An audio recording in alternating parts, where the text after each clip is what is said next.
Hello and happy learning all of you. Myself Viren Wadhwa from Swastik Education.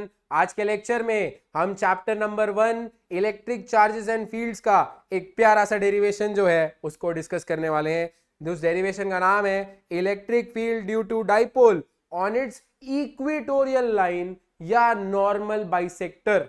तो इस derivation को कैसे करते हो हम लोग फटाफट से without wasting any time start करते हैं। नोटबुक पेन निकाल लो, मेरे साथ लिखते जाए। सबसे पहले हम थोड़ा सा डायग्राम बना देते हैं, मैं आपको थोड़ा सा फील करा देता हूं। हम लोगों को पता है इलेक्ट्रिक डाइपोल क्या होता है, मान लो नहीं पता है तो पिछले लेक्चर में जाके देखो जहां पे हमने electric field due to axis, electric field due to electric dipole on the axis calculate किया है, right. So we have two opposite charges, क्योंकि इलेक्ट्रिक डाइपोल का मतलब ये होता है two equal and opposite charges अगर हम उनको कुछ डिस्टेंस से सेपरेट कर दें।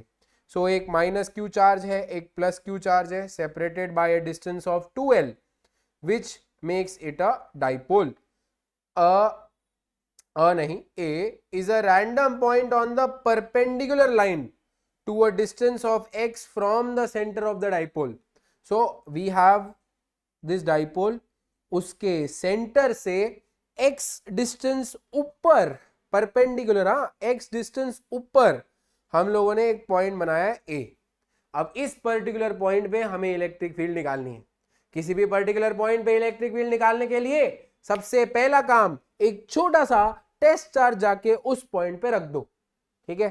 सो हमने एक छोटा सा टेस्ट चार्ज जो है वो Q0 है, उसको यहाँ पे प्लेस कर दिया, ठीक है।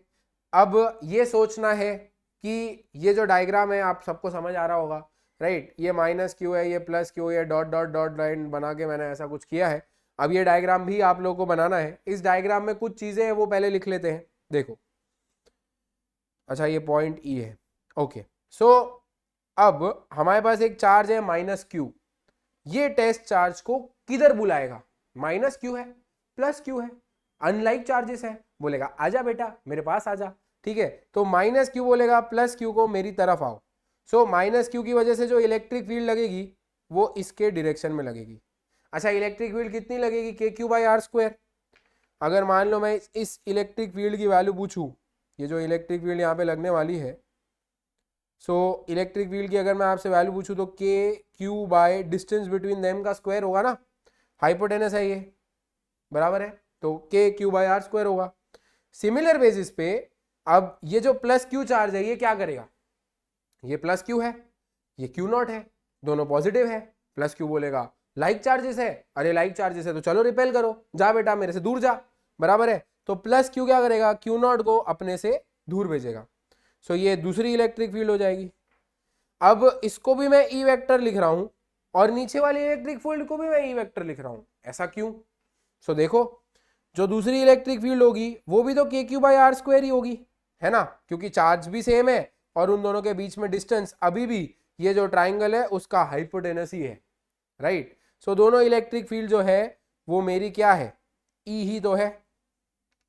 So both the electric fields की जो वैल्यू है वो मेरी ई है, हम लोग को ये पता चल गया। अब हमें निकालना है नेट इलेक्ट्रिक फील्ड। फिजिक्स जो है हमें सिर्फ और सिर्फ एक्सिस में सॉल्व करने आती है, ऐसे टेढ़ा मेढ़ा मैं सॉल्व नहीं कर सकता। तो अगर मुझे इलेक्ट्रिक फील्ड है उसको एक्सिस में लाना है तो मुझे कंपोनेंट लेने पड़ेंगे। आई गेस सबको क्लियर है। अब कंपोनेंट लेने के लिए मैंने क्या कर लिया, एक ये लाइन है, इससे पैरेलल एक लाइन यहाँ पे जाके ड्रॉ कर दी, ठीक है, ताकि मुझे ये एंगल और ये एंगल अभी मिल पाए। सबसे पहले मैं ये एंगल निकालूंगा। ये जो एंगल होगा वो थीटा होगा। देखो जेड बनता है, सबको याद है, जेड अल्टरनेट इंटीरियर एंगल्स। सो अगर जेड बन रहा है तो ये एंगल थीटा है, तो ये वाला एंगल भी थीटा ही होएगा, ठीक है। So this angle is theta. वो लिखेंगे हम, ऐसा ऐसे बोल नहीं देना है, लिखना है कि ये दोनों एंगल जो है वो सेम है due to they are alternate interior angles, ठीक है। अब ये वाला जो एंगल होगा ये क्या होगा ये सोचना है। देखो ये एक लाइन है ट्रांसवर्सल और ये दो पैरेलल लाइन, एफ बनता है एफ। जब भी एफ बनता है तो ये वाला एंगल और ये वाला एंगल सेम हो जाता है। ऐसे एंगल्स को क्या कहते हैं? करेक्ट, करस्पॉन्डिंग एंगल्स कहते हैं, राइट। सो ये वाला जो एंगल है ये भी मेरा जो हो जाएगा वो थीटा हो जाएगा। So we have two electric fields now, theta angle है हमारा, ये फिगर बन चुका है। बाजू में हमने थोड़ा सा एग्जामिनर को अच्छा लगे उसके लिए इतनी सारी चीजें लिख ली है कि उन्हें पता चल जाए हमें आता है, राइट। अब हम लोग है ना इस इलेक्ट्रिक फील्ड के कंपोनेंट ले लेते हैं पहले, है ना। इलेक्ट्रिक फील्ड के कंपोनेंट लेंगे तो सबसे पहले ऊपर वाली इलेक्ट्रिक फील्ड के कंपोनेंट में रेड पेन से बनाता हूँ। सो ये ई है, ई है, उसका एक कंपोनेंट होगा इधर ई कॉस थीटा, एक कंपोनेंट होगा इधर ई साइन थीटा। याद होगा रिंग वाला हम लोगों ने रिंग के एक्सिस पे इलेक्ट्रिक फील्ड डिराइव किया था, उसमें भी ऐसा ही किया था। याद नहीं तो फटाफट वीडियो देखो, वो भी इंपॉर्टेंट डेरिवेशन है, ठीक है। अब नेक्स्ट जो नीचे वाली इलेक्ट्रिक फील्ड है ये वाली, इसके भी दो कंपोनेंट आएंगे, एक इधर आएगा उसको अलग कलर से बनाता हूं ई कॉस थीटा, और एक ऐसे आएगा इधर ई साइन थीटा, बराबर बात है। ई क्यों ई है वो भी मैंने आपको समझाया। फिजिक्स में क्यों क्यों क्यों सवाल आपके मन में चलता रहना चाहिए, क्यूरियोसिटी कभी खत्म नहीं होनी चाहिए, ठीक है। चलिए आगे बढ़ते हैं। अब आ जाते हैं electric field due to electric field at point A due to positive charge. So देखो पॉजिटिव चार्ज की वजह से इलेक्ट्रिक फील्ड इधर थी, लाल पेन से मैंने ये दो इलेक्ट्रिक फील्ड बनाई है। सो ये लाल पेन वाली जो इलेक्ट्रिक फील्ड है उसको लाल पेन से ही लिखते हैं। अब उसको हम लोग थोड़ा वेक्टर के फॉर्म में लिखते हैं। देखो एक ई साइन थीटा वाला कंपोनेंट है जो किधर है, ऊपर, ऊपर मतलब वाई एक्सिस, वाई एक्सिस मतलब जे कैप, और ई कॉस थीटा वाला कंपोनेंट किधर है, इधर, इधर मतलब एक्स एक्सिस नेगेटिव वाली, तो नेगेटिव आई कैप। सो इलेक्ट्रिक फील्ड जो होगी E1 ऐसा अज्यूम कर लेता हूँ। सो हो जाएगी E, पहले एक्स एक्सिस वाला लिख देता हूँ, माइनस ई कॉस थीटा आई कैप प्लस वैल्यू ही लिख रहे हैं ना, ई कॉस थीटा आई कैप प्लस ई साइन थीटा, ई साइन थीटा जे कैप, बराबर बात है। सिमिलर बेसिस पे अब माइनस क्यू की वजह से आप लोग खुद लिखो, एक बार वीडियो पॉज करो, खुद लिखने का ट्राई करो, ठीक है। तो उसकी वजह से E2 लिख लेता हूं, उसकी वजह से इधर है एक, किधर है देखो ई कॉस थीटा है, माइनस आई कैप है, right, E cos theta minus I cap, और जे कैप में देखो नीचे है, सो प्लस नहीं, minus E sine theta J cap. I hope so आप लोगों ने सबने सही लिखा होगा। अब जो नेट इलेक्ट्रिक फील्ड होगी ई नेट, वो आपको E1 और E2 को प्लस करके मिलेगी। सो जो E1 है उसको लिखोगे आप पहले, है ना, जो E1 है उसको लिखोगे, और फिर प्लस जो E2 है उसको लिखोगे, राइट। जो नेट है इन दोनों को प्लस करके मिलेगी।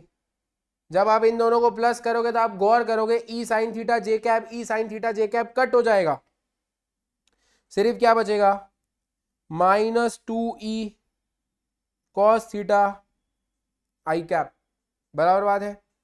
ई की जगह पे आप क्या लिखोगे, अब देखो ई की वैल्यू हम निकाल के बैठे इधर, के क्यू बाई आर स्क्वायर है, सो माइनस 2 के क्यू बाई आर स्क्वायर।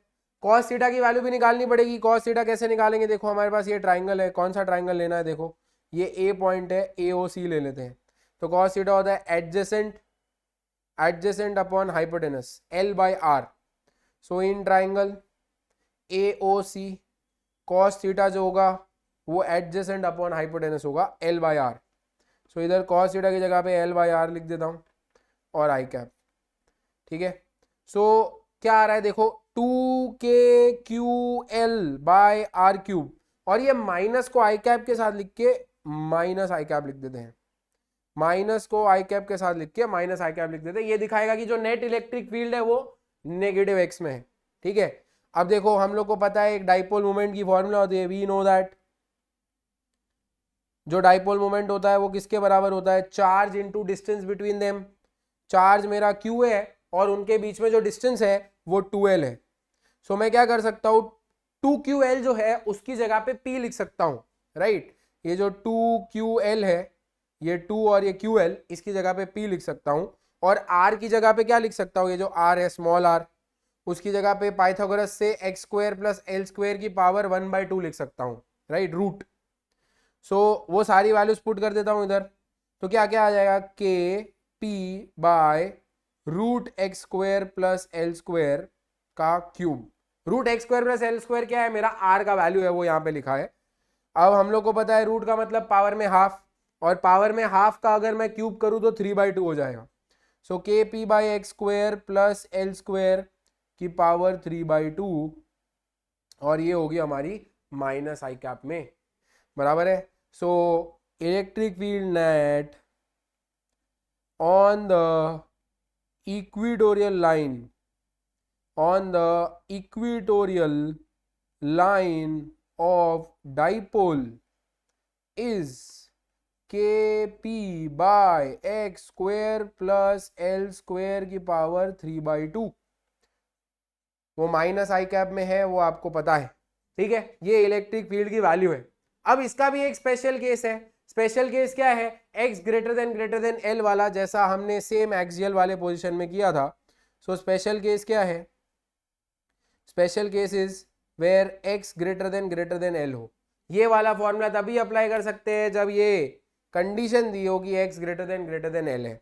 अगर x बहुत बड़ा है l से, करोड़ों रुपए है मेरे पास, उसमें से 10 रुपए चले गए तो क्या फर्क पड़ता है, 10 रुपए मिल गए तो क्या फर्क पड़ता है, राइट। सो इसका मतलब x square plus L square जो है उसको मैं करीब करीब एक्स स्क्वायर लिख सकता हूं, क्योंकि एल इतना छोटा है कि उसको एक्स स्क्वायर में प्लस करो तो एक्स स्क्वायर को कोई फर्क नहीं पड़ेगा, ठीक है। सो हमारी जो इलेक्ट्रिक फील्ड हो जाएगी वो क्या हो जाएगी, इस केस में हम लोग इलेक्ट्रिक फील्ड लिखेंगे, वो लिखेंगे के P x square plus L square को एक्स स्क्वायर ही लिखना है कि पावर में 3/2, 2 और 2 कट जाएगा, यहाँ से आपको पता पड़ेगा के पी बाई एक्स क्यूब। तो जो मेरी इलेक्ट्रिक फील्ड है वो हो जाएगी मेरी के पी बाई एक्स क्यूब। ये फॉर्मूला तभी वैल्यूएबल है, क्या बोल रहा हूँ मैं, ये फॉर्मूला तभी वैलिड है जब x ग्रेटर देन l हो। आई होप सो आपको ये डेरिवेशन बहुत अच्छे से समझ आया हो। फटाफट से कमेंट करके बताएं कि हमने कौन सा नेक्स्ट डेरिवेशन जो है उसे डिस्कस करना चाहिए। इसी के साथ हमारी आज की प्यारी सी क्लास समाप्त करेंगे। पढ़ाई करते रहें। All the very best. Thank you.